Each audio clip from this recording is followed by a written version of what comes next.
Okay, good morning everyone. So again, it's going to be one of those walk and talk type of videos. So if you're not a fan of these, unfortunately you might need to dip off. But just how my schedule's going lately, sometimes this is the best I can do with the time I've got available. But whether you just want to listen to these, put your phone in your pocket and just listen along, kind of like a mini podcast type thing, I think it'd be quite good. It's like a 25-minute video, give or take. Anyway, topic of discussion for today is my honest thoughts in regards to the Genesys format. So we've just done the UK Genesys challenge, which was 200 players, and the winner was on Radiant Typhoon at a X1 record. Apologies, I'm not sure what deck got third, but I know that third was Monarchs and fourth was Dark Lords, and there was some a lot of Dark Lords running around, which is really cool to see. A lot of tech cards as well. So okay. Also, another thing to mention as well is most of the players that did top, I was speaking to a couple of them, and I spoke to a couple of the judges, and they were like, yeah, this is my, most of these are from a group at locals that just play Genesys regularly. So obviously it shows that testing and practicing goes a long way. Let's start by talking about variety. I think there's a lot of variety in there. I mean, straight away when you look at the top four, I know even Art Majors in 8th as well. We showed Pumpkin Oldeon. We showed Dragon Rulers. Dark Lords as already mentioned. Monarchs as well as already mentioned. So there's a big range of decks we were able to show. And yeah, it's really fun. I enjoyed Genesys because Genesys, it gives you a bit more creativity. It allows you to start using cards that you wouldn't normally see. And on the flip side to that, eventually you will get to a point where we had previously where everyone's side decks were relatively the same. So it's okay, I'd be playing Mistaken Arrest. Okay, I'd be playing Twin Twisters, Mystical Space Typhoon, or Cosmic Cyclone. And then you'd be playing a form of Kaiju and everything else in between. So there's a blessing and a curse in regards to how often they do these point updates on the cards, which really change up decks. So I'm probably going to go into we'll talk about this one that's positive and negative, and then I'll talk about probably one of the biggest glaring negatives. So how quick they are to do these points updates. Positive, really, really good in regards to how they can solve decks that have become a bit of an issue, decks that are being too strong, particular staple cards that are a little bit too common and stuff like that. I think they started Genesys off quite well. I think the pointing on Ash Blossom was correct. And what makes Genesys good in that sense is a lot of decks that would normally just die to one Ash or struggle against one Ash instantly become so much better. And I think that's a really good thing, because it allows you to be a bit more creative. At my locals, we've had Yugioh, we've had cool tunes. Obviously, one cool tune might have been the second place one. Definitely must have been one in the top 8, I believe. So cool tunes, Dragon Rulers, Art Mages, Cyber Dragons. I played Magnets must have been up there as well. I played Magnets, Dark Magician, Exo Sisters and Dark Lords. So that just shows you a bit of a range you can get to.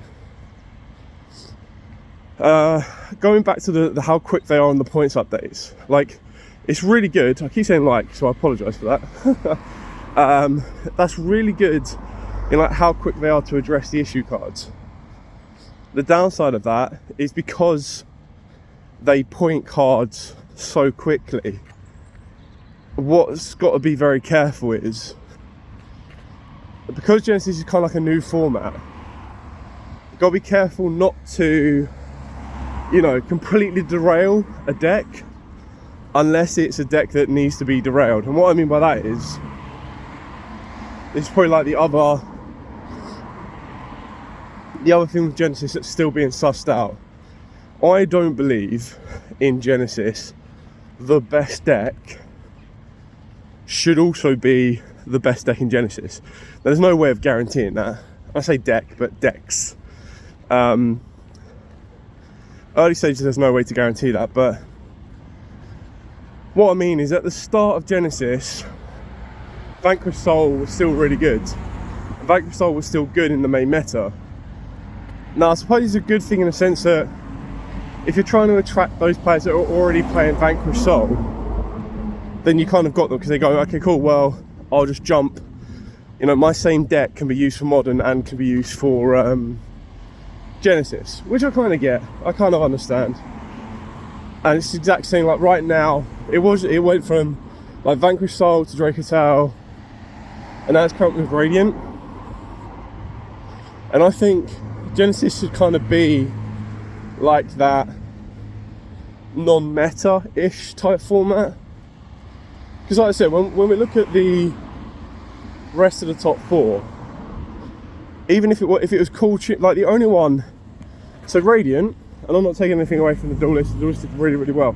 But when you look at the rest of that top four, Monarchs wouldn't do anything in Modern. Like, there's just no way, right now anyway.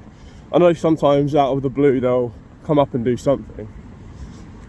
But Monarchs, Dark Lords, and then even Cool Tune right now, again, there might be that odd time where Cool Tune will sneak in and, you know, get a top from here and there. But, you know, Cool Tune were able to, they were like the highest representative deck at the event that managed to stay the longest. And then Magnets. So you could counter argue on the Magnets as well, because they can do really well in Modern. I suppose the other good thing about Magnets though is that they're within reason, relatively cheap and easy to pick up. So it's quite a nice introductory deck. Whether you want to go from Modern to Genesys or Genesys to Modern, you've got a deck that's kind of there to bridge really nicely. So not too sure how you kind of solve that.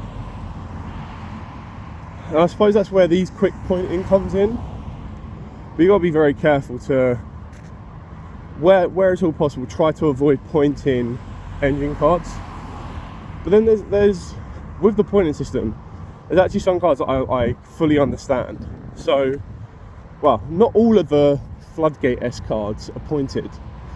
And I suppose, again, this is that tough decision of, do you point cards like Super Polymerization higher and weaken people's abilities going second, when in a format like Genesys, where there aren't as many direct hand interactions as Modern, like very rarely will you be playing Ash, will you be playing Droll. You might play Infinite Impermanence now because obviously it's gone down in points, but the purges are a little bit more point restricted and elements around that kind of point. So you kind of need to have the ability for going second. What I don't agree with though, do agree with, don't agree with, I think I do agree with my friend on this one. I don't agree that they're like that, but the dimension shifter argument, again, I feel that the reason it's so low pointed is because it's very specific decks can play it, and the decks that do play it, it's kind of that equivalent of a go second card. Whether it's needed in Genesys format, I'm not sure. What I mean by that is, so watching it over the weekend, we saw a couple of duels that were very, very grindy, very back and forth. They went the full distance, got close to the time, if not went into time. And then we saw a couple of duels where it was like combo for 10 minutes, pass, opponent can't break, game 2. Combo for 10 minutes, opponent can't break, pass, game 3. So it then became like a dice roll-esque approach, which is not what you want. You don't want like the back and forth grind for 50 minutes, but it does ramp up the tension a little bit. But you also still want like entertaining duels. So cards like Dimensional Fissure, cards that enhance the end state of the going first turn that aren't part of engine, probably shouldn't be allowed. Like the other card we saw was the Tatsu, which is the little turtle that you can summon out in Dragon Rulers, that your opponent cannot special summon monsters of, I think it's 1,800 or more, which kind of like locks down magnets. Now I know it's then on the duel list to kind of find the outs to those cards, but I get helping go second, which is why like Dark Hole went from 3 points to 1 point. It's why, not directly why, but kind of a bit of an idea on that one. It's why Raigeki's not as strong, like as high pointed as Ash Blossom. Same with Lightning Storm and cards along those kind of ilk. Another like amazing thing about Genesys, which I love, is the fact that there is no Forbidden Limited list. Now technically you could argue that there is a Forbidden Limited list, because any card that is like 100 pointed, you'll only ever be able to play one of it, and you'll only ever be able to, you know, the rest of your cards will have to be 0 pointed, so very specific decks will be able to play those cards. And as we've kind of seen, no decks really do that with the 100 point limit. But when you look at the other cards, like Pot of Greed, it's kind of cool to see that come back, and Pot of Greed's a really interesting one, so it works really nicely in Monarchs, just because all of their other stuff is 0 pointed. So in theory, if you could play a deck that could be all 0 points, or not even 0 points, I think like Pot of Greed is what, 20? I'm pretty sure it's 20 points. So you still have 40 points to play with, however you wish. So yeah, I think that could still be pretty good. And that's kind of down to preference. You've got like Mirage of Nightmares in certain decks as well, could be really cool. There are some cards that I don't understand the pointing on, and maybe this is a little bit biased, but because it's kind of across the board. And what I mean by that is, if I look at Dark Worlds, right, silver at 100 points, I totally get. I'm like, right, okay, fully understand, don't want to be hand ripping people in Genesys. Get that, respect that, absolutely fine, especially when like Droll's barely running around as well. Snow, on the other hand, I don't quite get. I get in the sense that it looks like all Rota-esque cards, so Snow, I'm pretty sure Rota itself, and just other generic, like, not generic, but like in-archetypal search cards. I'm pretty sure Stratos was quite high as well. They're all relatively pointed, so they're trying to contain the consistency of decks so that everything's relatively on a balanced level. My concern is that they're not going to be able to go through the entire database of cards, and I could be wrong. They might not be able to go through the entire database of cards every time they do a points update. And I don't know how the process works for the modern Forbidden and Limited list either. So do they go through the entire list and go, that can change, that can change, that can change? Or is it just what you see in front of you? How can we affect the current game? So with stuff like that, there will be cards that may sometimes get forgotten or sometimes drift away. So maybe that might happen to Dark World Snow, but that's just me. Like, that's just, I'm being like very, very analytical on this one. I'm being like fair, playing both sides on it, the positives and the negatives, and just trying to get my honest thoughts out there. Genesys was really fun. I can see the contradiction of how, like, in an ideal world, what you want is you want to be able to choose one deck for Genesys and choose one deck for modern. That's kind of like the best way to do it. And then it's entirely up to you on the level of power you make those decks. Like, I mean, take Josh Kelly for example, okay? Josh Kelly went and played in the advanced tournament and he got 5th with Drake's Branded. Then he went and played Genesys and he got 3rd with Monarchs.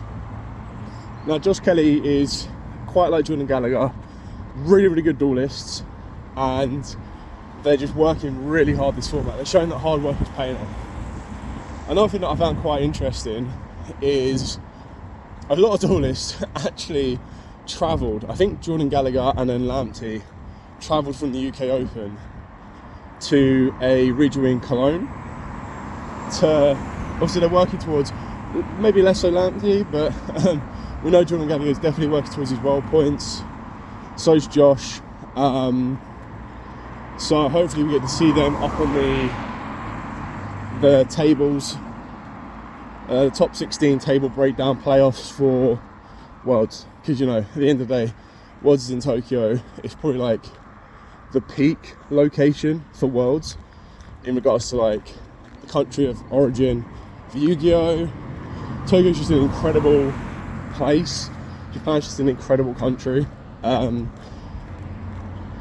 Not taking any away, because I think the way the French one was produced, like the production value behind the French one was probably the best I've ever seen, because like everything they had behind it, the museum, the promo cards, it was just made like this whole, it wasn't just here's the stage, that's our focal point. It was, this is a huge event, this is everything. And it looks incredible. So now over to you, Tokyo. Saw Seattle as well do theirs. It's all fine. I just think it's, you know, I've mentioned this a couple of times. Worlds is Yu-Gi-Oh's Super Bowl. It's Yu-Gi-Oh's World Cup. It's Yu-Gi-Oh's World Series. Like, it's the end of season, best of the best around the world. So it's quite amazing to see. Anyway, I've kind of like led off from Genesys. The other thing that I really liked about Genesys is the play mats you can get hold of. The play mats are actually really, really nice. Very nostalgic, very classic. So again, Genesys is still in its infancy. There's still some bits to kind of develop, learn and adapt. But you're not going to be able to dive head first into this. I feel that the next time to like test Genesys outside of local environments is at Nationals, and it's going to be one of the public events. So if you want to give those a go, by all means you can do. I like how, I mean, not saying that other players on Josh Kelly's level couldn't do it, but what I like about Genesys is it's basically a format of the underdogs. And how I mean by that is, I think most of the duels that went into time was because duelists weren't familiar with the decks they were facing against. One, because this was the first bigger Genesys event, the first big Genesys event since the most recent points update. So there's a lot of learning to do for some players.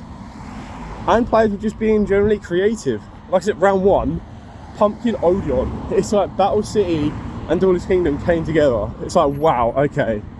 And it's actually a really good duel as well. It wasn't just a simple, I couldn't do anything pass. It was a lot of grind. It was just a shame that the matchup was probably like one of the worst for both duelists there, because they were both kind of slow control style decks, and when they're facing each other, it's going to get a lot harder to kind of do it.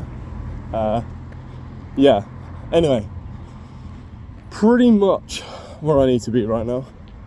Overall, I think it's a fun format. I feel that we need to find a way to balance it. If it's like a completely new player base with like 1 or 2 players that like adapt over, that's fine. I think for everyone involved, it's really just about maintaining consistency. But the tournament's only going to be as strong as the players that play it. So that's kind of why I mentioned that most of the top cut, even top 16 at the challenge, they were all like testing partners, and their locals did a Genesys event consistently with like high competitive doors as well, consistently with a good attendance and everything else in between. Anyway, I'm going to leave you to it. Thank you so much for watching. Like, comment, subscribe, share. Until the next one, stay safe, and of course, happy dueling.